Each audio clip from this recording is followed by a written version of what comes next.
Hey guys, how's it going? Hope you're doing well. My name is Crown, and today I'm going to read you some very interesting stories that I hope that you're gonna love. And now, without further ado, let's go!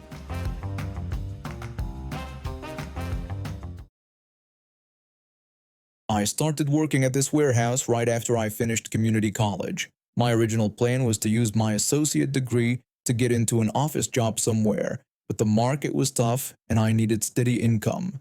My girlfriend at the time was finishing her nursing program, and we both had student loans breathing down our necks. The warehouse job was supposed to be temporary, but 3 years later, here I am.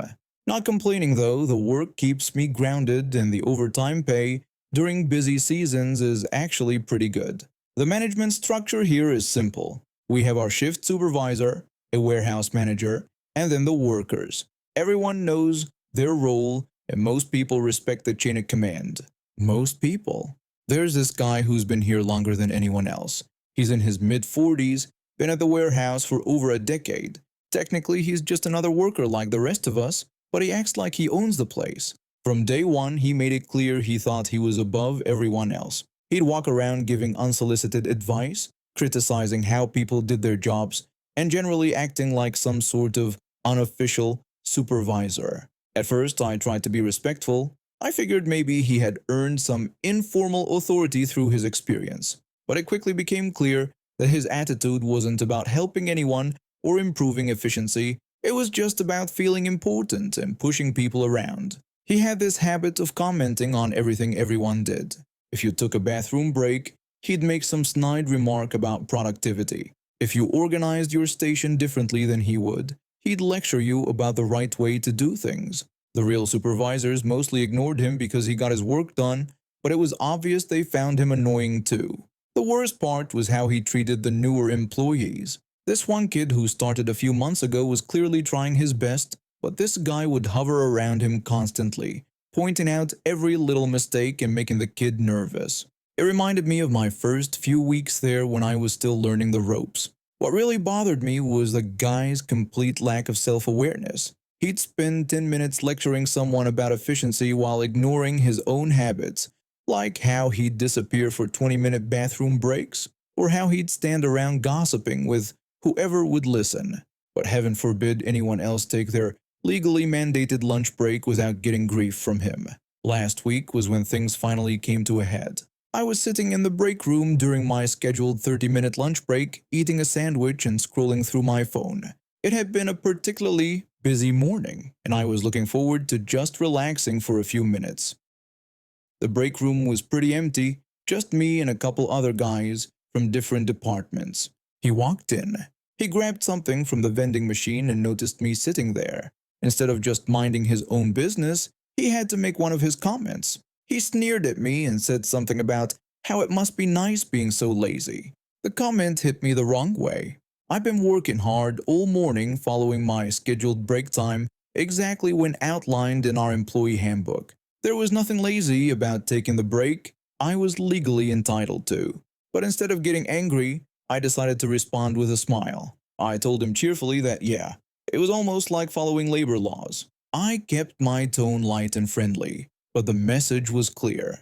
I was taking my break because it was my right, not because I was being lazy. His face darkened a bit, and he said something under his breath before walking off. The next day, almost like clockwork, I was sitting in the same spot during my lunch break. Different sandwich, same routine. And sure enough, he showed up again. This time he was even more direct about his disapproval. He looked at me and commented about how I was taking another long break. This time I wasn't going to let it slide with just a polite response. His attitude had been bothering me for 3 years, and his constant need to police everyone else's behavior was getting old. Plus, there was something else I'd noticed about him that had been bothering me for a while. I looked up at him and told him not to worry, that I'd teach him how breaks work, right after I taught him how deodorant works. The break room went completely silent. The two other guys sitting at the far table looked up from their phones. His face went through several different colors when he processed what I'd said. For a moment, I thought he might actually respond, but instead, he just turned around and walked out without saying another word. I'll admit the deodorant comment was a low blow, but honestly, it had been an issue for years. In a job where you're doing physical labor and working in close quarters with other people, basic hygiene isn't too much to ask for. Everyone else seemed to understand this except him. Since that day, he hasn't said a single word to me. No more comments about my break schedule, no more unsolicited advice about how to do my job, nothing. He still acts the same way toward other people, but he gives me a wide berth. When we have to work in the same area, he focuses on his tasks and leaves me alone. Some of the other workers have started standing up to him too. Maybe seeing someone finally push back gave them permission to do the same. The new kid especially seems more confident now, and I've noticed our self-appointed supervisor has toned down his lecturing quite a bit. My lunch breaks have never been more peaceful. I can actually sit and eat without listening to his commentary on everyone's work ethic. The break room feels more relaxed in general, and a few people have even thanked me for saying something. Yesterday, our actual supervisor pulled me aside and told me that several people had mentioned the improved atmosphere in the warehouse. Apparently, the change in dynamics hadn't gone unnoticed by management. While he didn't get specific about what happened, he made it clear that he appreciated workers who stood up for themselves and others in appropriate ways. I'm still working at the warehouse, and I've actually started to think about applying for some of the supervisor training programs they offer. Maybe this job doesn't have to be temporary after all. Either way, my lunch has never tasted better. My little boy just turned 2, and like any parent, I wanted to make it special for him. We live in a small house with an even smaller living room, but I figured it would be perfect for a small gathering. I decided to invite just 5 kids from his playgroup, all around his age, between 2 and 3 years old. These were the children he played with regularly, and I thought it would be nice for him to celebrate with his little friends. My neighbor has an 8-year-old son who has autism. He's nonverbal and has some challenges that require a lot of understanding and patience. When he gets overstimulated, he hits himself in the face, which is heartbreaking to watch. I've known this family for a while now, and I've seen how difficult certain situations can be for him. The party was planned for a Saturday afternoon. I had decorations up, a small cake, and some simple games planned. Nothing fancy, just age-appropriate fun for toddlers. I knew it would be loud because toddlers don't exactly have volume control, and when you put 5 of them together, it gets pretty chaotic pretty quickly. The party went exactly like I expected. The kids were running around screaming with excitement, fighting over toys, and making the kind of noise that only small children can make. My living room felt packed with just the 5 little ones and their parents. We had to constantly mediate toy disputes and deal with the occasional meltdown, which is completely normal for this age group. I had specifically thought about my neighbor's son when planning the guest list. I knew he was sensitive to loud noises, and this party was going to be anything but quiet. I also remembered previous experiences when we'd been at their house. Her son has this thing where he needs to blow out any candles he sees, even if it's not his birthday. While I understand this is part of his condition, I felt it wouldn't be fair to my son on his special day. I wanted him to have his moment with his own birthday candles. There was also the toy situation. In past visits, her son wouldn't share toys and wouldn't even let my son play with his own toys when we were at our house visiting them. During the party, the parents, including myself, were constantly encouraging the toddlers to share and stopping them from snatching toys from each other. It was exhausting but necessary for teaching them social skills. The party ended around 4 in the afternoon. Everyone went home happy, and my son had a wonderful time. I thought the day was a success. Then, later that evening, my phone buzzed with a message from my neighbor. She told me that the cherry on the cake to all the terrible things happening in her life was that I didn't invite her son to my boy's party. I could feel the anger and hurt in her words, but I also felt like she was being completely unfair. I stared at my phone for a long moment, not sure how to respond. I texted back that I was sorry she felt that way, explaining that it was just a small party for toddlers from playgroup. She quickly responded, asking what difference that made and pointing out that her son has feelings too. She said he saw all the decorations and heard the noise, so he knew there was a party and he wasn't invited. I tried to explain that I thought it might be too overwhelming for him with all the noise and chaos. I told her I was trying to be considerate of his needs. That's when she really let me have it. She accused me of discriminating against her son because he's autistic. That hit me like a punch to the gut. The last thing I wanted was to hurt anyone or make them feel excluded, but I genuinely thought I was making the right choice for everyone involved. I protested that this wasn't true at all, explaining that I was thinking about what would be best for him given how sensitive he is to loud environments, but she wasn't having any of it. She told me I was just making excuses and that I clearly didn't want her son around.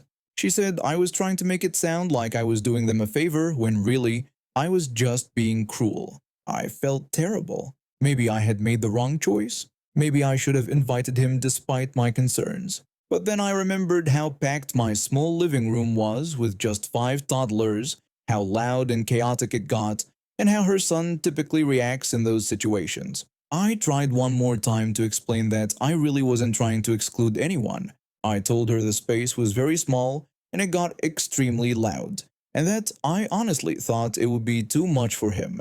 Her final message was like a knife to the heart. She thanked me sarcastically for making her feel even worse about everything, saying that if her life wasn't hard enough already, now she had to deal with this too. I spent the next few days feeling guilty and second-guessing myself. I talked to some friends and family about it and got mixed reactions. Some said I should have invited him anyway, while others agreed that I was being thoughtful about his specific needs. But then something happened that made me realize I had made the right choice after all. A few days later, my neighbor's sister was visiting from out of town with her 3-year-old daughter. I happened to be in my front yard when I heard screaming coming from next door. Not happy screaming, but the kind that makes your blood run cold. I looked over and saw my neighbor's son hitting himself in the face repeatedly, while his mother tried to calm him down. The little girl was crying and the sister was looking completely overwhelmed. My neighbor came over to me later that day, looking exhausted. She apologized for her harsh words earlier. When I asked what she meant, she explained that her sister had brought her daughter over that day, and it was a complete disaster. She admitted that just one extra 3-year-old was too much for her son. She went on to describe how he had a complete meltdown, hitting himself and screaming for over an hour. The noise from just one additional child playing had sent him into sensory overload. Her sister had to leave early, and everyone was upset by the end of it. She looked at me with tired eyes and admitted that she now understood why I hadn't invited her son to the birthday party. She realized that with 5 screaming toddlers in a small space, it would have been a nightmare for him and ruined the party for everyone. I told her I appreciated her apology, but that I understood her initial reaction too. Being a parent is hard, and when you feel like your child is being excluded, it hurts. She nodded and said she had been going through a really tough time lately and had taken her frustrations out on me. She thanked me for actually thinking about her son's needs, even though at first she had seen it as discrimination. From that day forward, we had a much better understanding. My husband and I found out we were expecting back in March, and I've been dealing with all the usual pregnancy stuff, morning sickness, back pain, the whole deal. But I've been pushing through because we need the money. I'm not one of those women who gets that cute little baby bump. I'm carrying big and wide, and at 6 months, I definitely look pregnant. Most customers where I work are nice about it, asking when I'm due or telling me to take care of myself. But there's always that one person who thinks they know better. Yesterday started like any other day. I was working the floor, helping customers find what they needed, when this middle-aged woman approached me. She was looking at some kitchen appliances, and I went over to help. I greeted her and asked if I could help her find anything.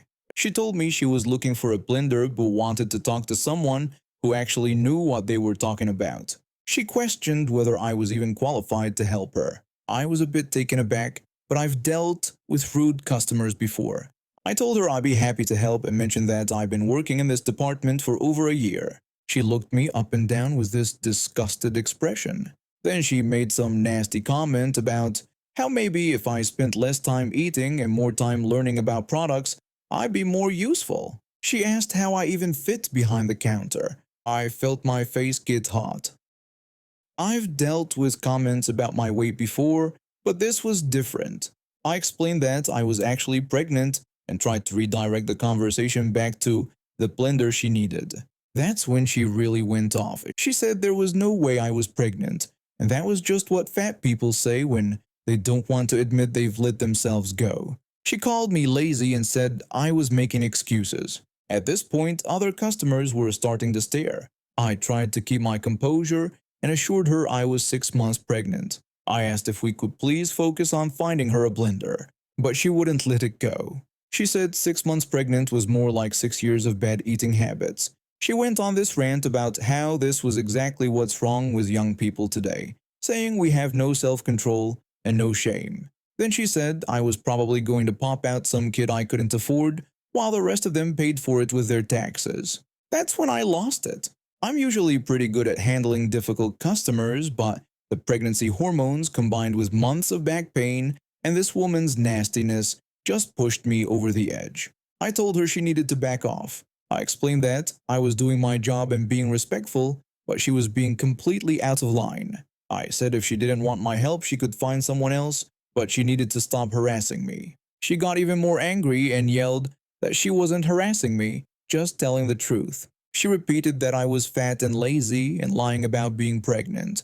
That's when my manager showed up. I thought she was going to handle the situation, maybe ask the customer to leave, or at least tell her to stop being abusive. But this is where it gets really bad. Karen asked what was going on. The customer immediately complained that I was being extremely rude to her. She also said I was clearly lying about being pregnant when I was just overweight. I expected Karen to defend me. We'd worked together for 2 years. She knew I was pregnant. I shown her my ultrasound pictures. She'd approved my maternity leave requests.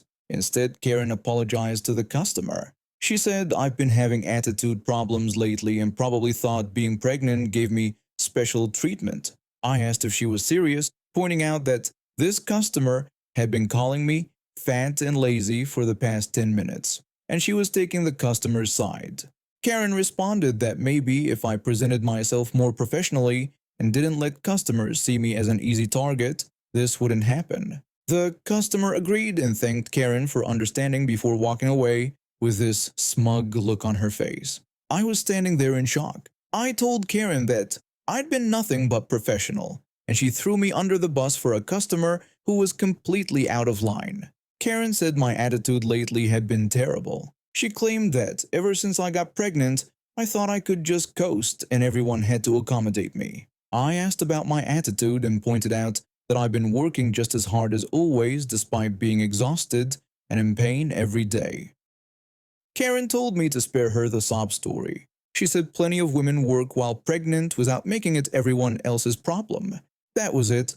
I was done. I told her I quit. I said she was the worst manager I'd ever worked for and that I was tired of being treated like garbage by customers and now by her too. Karen's face turned red. She started yelling about how I was unprofessional and ungrateful. She said I'd never find another job with my attitude and that she was going to make sure everyone knew what a terrible employee I was. I started walking toward the break room to get my things, but Karen followed me, still yelling. She was saying horrible things about how I was probably going to be a terrible mother and that my kid would grow up to be just as worthless as I was. Other employees were starting to gather around watching this whole scene unfold. I turned around and told Karen she was completely out of line and needed to stop. That's when she completely lost it. Karen screamed that I couldn't talk to her like that and raised her hand. Before I knew what was happening, she slapped me hard across the face. I stumbled backward, holding my cheek in shock, but Karen wasn't done. She came at me again and shoved me hard in the chest. Being 6 months pregnant and caught off guard, I started falling backward. Thankfully, one of my co-workers was right behind me and caught me before I hit the ground. If I had fallen on my back, I don't know what would have happened to the baby. The whole store went silent. Everyone was staring at Karen, who was standing there breathing heavy, realizing what she'd just done. My co-worker who caught me immediately called mall security while another employee called the police. Karen tried to backtrack, saying she didn't mean to push me that hard and that I had provoked her. The police showed up within 10 minutes. Several employees and customers gave statements about what they saw. The security cameras caught the whole thing too. Karen was arrested for assault. Since I'm pregnant, it was considered assault on a pregnant woman, which made the charges more serious. She kept trying to explain to the officers that I had been disrespectful and that she was just trying to maintain order in her store. The district manager showed up while the police were still there. After reviewing the security footage and talking to witnesses, he fired Karen on the spot. He also apologized to me and offered me my job back with a different manager, plus coverage for any medical expenses if I needed to get checked out. I ended up going to the hospital just to make sure the baby was okay. Everything was fine, thankfully. My husband met me there and was absolutely furious when I told him what happened. Karen was charged with assault and battery on a pregnant woman. Her lawyer tried to get the charges reduced, but with all the witnesses and video evidence, she ended up pleading guilty. She got 6 months in jail, community service, and had to pay my medical bills. The original customer who started this whole mess, turns out she was a regular who had complaints filed against her before for being abusive to staff. The store ended up banning her permanently. I decided not to go back to that job. The stress wasn't worth it, especially while pregnant. I work in construction, which means I'm up before dawn every day whether I like it or not. My body clock is basically set to 5 a.m. permanently. My wife runs a small bakery and she's usually exhausted by evening, so our rare weekend getaways are sacred to us. We save up for months just to afford a decent hotel where we can actually relax with our 2 kids. This weekend we'd finally managed to book a room at a nice resort about 2 hours from home. Nothing fancy, but it had a pool and the kids were excited. We've been looking forward to this trip for weeks. My wife had been working double shifts to cover the cost, and I've been putting in overtime to make sure we could afford the little extras like room service breakfast. The kids were tired from the drive and swimming all afternoon, so we got them settled in their beds around 8. We always make sure to teach them hotel etiquette, no running around, no shouting, keep voices down because other families are trying to relax too. It's just common courtesy. That's when we heard the first thump from upstairs. My wife looked up from her book. Another thump followed by what sounded like someone dropping a bowling ball. Then running footsteps across the entire length of the room above us. My wife suggested that maybe they were just getting settled in. I agreed, hoping she was right, but it didn't stop. For the next 4 hours, it was constant. Banging, slamming, what sounded like furniture being dragged across the floor. The kids somehow slipped through it, but I could see my wife getting more and more tense. My wife wondered out loud how this was even possible, asking if they were rearranging the entire room. I told her I didn't know and suggested maybe we should call the front desk.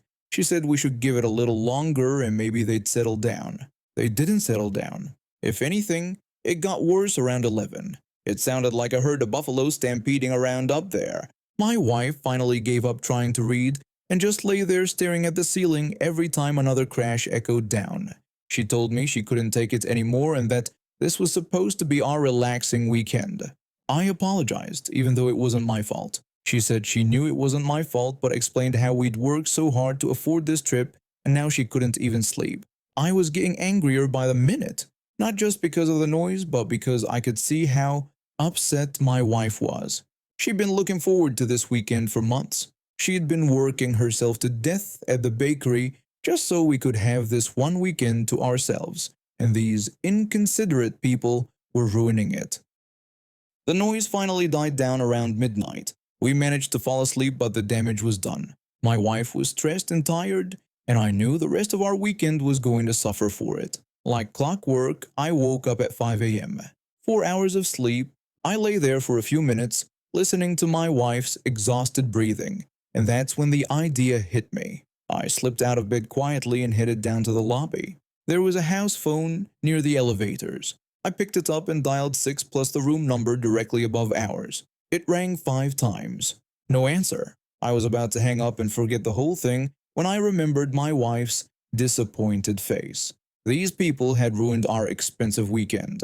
I dialed again. This time someone picked up on the 4th ring. A woman's voice answered, barely coherent and thick with sleep. Perfect. I put on my most cheerful voice and told her this was the front desk with her morning wake-up call, asking if she was awake. She sounded confused and mumbled that they hadn't requested a wake-up call. I explained that they had a special thank you gift for families staying with them today, free breakfast buffet and admission to the water park. But it was first come, first served. I told her that she and her guests needed to claim their award at the front desk in the next 30 minutes. She seemed shocked and asked if I was serious about the free breakfast and water park. I confirmed it was true but emphasized they needed to hurry down to claim it within 30 minutes or they'd have to give it to the next family on the list. She got excited and said they'd be right down. I hung up and found a comfortable chair in the lobby with a clear view of the front desk. Then I waited. About 20 minutes later, the elevator doors opened and out came the entire circus. A woman in pajama pants and a wrinkled t-shirt, a man in boxer shorts and a tank top, and 4 kids ranging from maybe 6 to 15, all looking like they'd been dragged out of bed. Which, technically they had. They walked up to the front desk with the confidence of people who believed they were about to get something for free.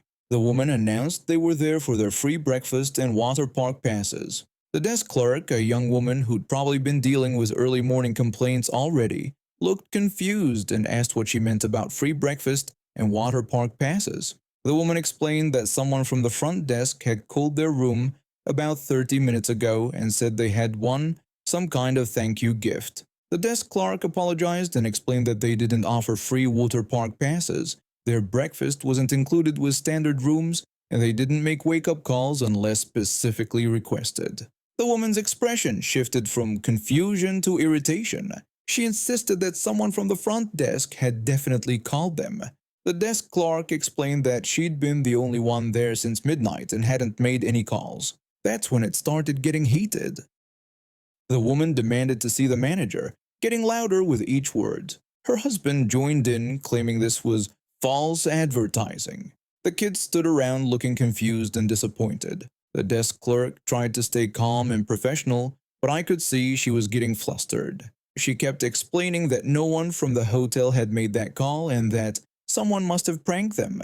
The woman refused to believe it was a prank. She insisted that someone from the hotel had called and promised them free stuff, and now they wanted what they were promised. She started threatening to leave bad reviews and contact corporate. The manager finally appeared, looking tired and annoyed at being woken up early. The woman immediately started yelling at him, demanding her free breakfast and water park passes. The manager listened patiently and then explained that the hotel had never offered such a promotion and that someone had clearly played a prank on them.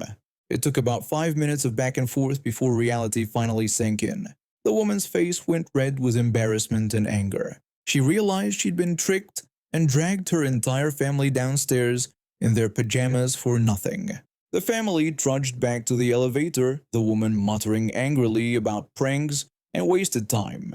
The kids looked tired and confused. The husband kept shaking his head. I waited until they were safely back in the elevator before I got up from my chair. I walked past the front desk, where the manager and clerk were still talking about the weird encounter, and headed out to find some coffee. The rest of my morning was peaceful and quiet. Back in the 90s, I was fresh out of high school and had to move out of my parents' house for college. Money was tight, so I had no choice but to find a roommate to split the rent on a small 2-bedroom apartment near campus. I'd had roommates before during summer programs and school trips, and most of them were pretty decent people. Some became good friends, others were just okay to live with. But nothing could have prepared me for what I was about to experience. I found this guy through a bulletin board posting at the student center. He seemed normal enough when we met, clean, polite, said he was a computer science major who liked video games and comics. Perfect, I thought. We'd probably get along great since I was into that stuff too. The first few weeks were fine. He kept to himself mostly, and I did the same. We had our own schedules and rarely crossed paths, except for quick hellos in the kitchen or living room. Then the friends started showing up. It began innocently enough, 1 or 2 guys coming over on weekends to play some Nintendo 64. I didn't mind at all. I mean, who doesn't love some Mario Kart or GoldenEye? But then it became a regular thing. Every few days, his buddies would show up with controllers and snacks, setting up camp in our tiny living room for hours. Still, I tried to be cool about it. We were both paying rent, and he had every right to have friends over. But things started getting out of hand when they began showing up at all hours without any warning. I'd come home from classes or work expecting a quiet evening, only to find 5 or 6 guys crowded around our TV, shouting at each other over some role-playing game or having heated debates about whether Superman could beat Goku. One Tuesday night, when they showed up at 10 p.m., I mentioned to my roommate that I hoped they wouldn't mind keeping it down since I had an exam the next morning. He casually told me they were trying to finish some campaign tonight, and when I pointed out it was a school night, he just said that they'd try to keep it down. But they never did. They'd argue about comic book storylines until 2 a.m., debate the merits of different manga series, or get into shouting matches over video game strategies. I'd lie in bed with a pillow over my head, trying to get some sleep before my morning classes. I tried talking to him about it multiple times. I explained that I didn't mind his friends coming over, but asked if he could maybe give me a heads up and maybe not bring them over on school nights. He reminded me that he lived there too and could have people over whenever he wanted. When I said I wasn't trying to stop him but just asking for some consideration, he told me I was being way too uptight about the whole thing. I even went to the apartment management office, hoping they could help mediate or at least establish some ground rules. But the property manager just shrugged and said when there were no noise complaints from other units, roommate disputes weren't their problem. Thanks for nothing. The breaking point came on a Wednesday night in October. I've been pulling all-nighters studying for midterms and was absolutely exhausted. I'd finally gotten into bed around 11 p.m., ready to crash, when I heard the familiar sound of multiple voices and video game music filtering through the thin walls. They were back? Again. Without warning. Again. I tried to ignore it and fall asleep, but after 2 hours of listening to them yell about some boss fight, my bladder was about to burst. I had no choice but to get up and go to the bathroom. Our apartment layout meant I had to walk right through the living room to get there. There was literally no other route. I stumbled out of bed in just my boxers, half asleep and annoyed. I figured I'd make it quick and quiet, just slip through and back to my room. But when I walked past their gaming setup, all conversation stopped. 6 pairs of eyes tracked my movement across the room. Whatever. I was too tired to care. The next morning, my roommate cornered me in the kitchen while I was making coffee. He told me we needed to talk, and when I asked what about, he said I couldn't be walking around in my underwear when his friends were here because it made everyone uncomfortable. I nearly choked on my coffee. When I pointed out that I had to use the bathroom, and it was my apartment too, he told me to just hold it next time or put some clothes on. I asked if he was serious and whether he thought I was 5 years old. He explained that they were his friends and they didn't want to see me half naked, so I should just be more considerate. I asked him if he wanted to talk about being considerate and pointed out that maybe he should warn me before inviting half the campus over at midnight. But he insisted that he didn't need to ask permission to have people in his own place. If this was his logic that he could do whatever he wanted because he lived here, then the same applied to me. The very next time his friend showed up unannounced, I put my plan into action. I stripped down to my tidy whities and started going about my normal routine. Need to grab a snack from the kitchen? There I was, walking past their gaming session in my underwear. I had to use the bathroom again? Yep, strolling right through the middle of their heated debate about whether the X-Men could beat the Avengers, wearing nothing but white briefs. My roommate shot me looks of pure hatred, but I just smiled and went about my business. After all, I lived here too, right? If he could invite his friends over at any time without warning, then I could dress however I wanted in my own home. This led to several more arguments between us. He demanded that I stop embarrassing him in front of his friends, but I reminded him of his own words, that he lived here and could do whatever he wanted. Well, so could I. He tried to reason with me, saying this was different, but I disagreed. We were both just exercising our rights as tenants. After a few weeks of this routine, I started getting creative. Sometimes I'd wear jock straps instead of regular underwear. Other times I'd join their conversations about comics while standing there in my briefs, offering my opinions on different storylines or characters. I grab a controller and ask if I could join their game, all while wearing nothing but underwear. Here they were trying to have serious discussions about manga or focus on their role-playing campaigns, and I'd casually walk by or join in wearing next to nothing. Some of them couldn't even look at me directly, but the funniest part was watching my roommate squirm. He'd try to give me subtle signals to leave or put clothes on, but I'd just ignore him and continue whatever I was doing. When his friends would look at him with confused expressions, he'd try to play it off like everything was normal. After about a month of this, something amazing started happening. His friends began calling ahead before coming over. They'd actually ask if it was okay to visit and what time would work best. The frequency of their visits dropped dramatically too. Instead of showing up 3 or 4 times a week, it became maybe once a week, and always with advance notice. Apparently, the thought of potentially seeing me in my underwear again was enough motivation for them to develop some basic courtesy. Who would have thought? Even better, some of his friends started talking to me more during their visits. There was this one guy who was really into Venom comics, and we ended up having some great conversations about different storylines and artists. He was actually pretty cool once you got past the initial awkwardness of our unconventional first meetings. When it came time to renew our lease at the end of the semester, my roommate told me that he wouldn't be signing another contract with me. He tried to make it sound like it was his decision, like he was doing me some kind of favor. I just smiled and told him that was perfectly fine with me. It would save me the trouble of having to find a new place myself. After we both moved out, I stayed in touch with a few of his former friends, including the Venom fan.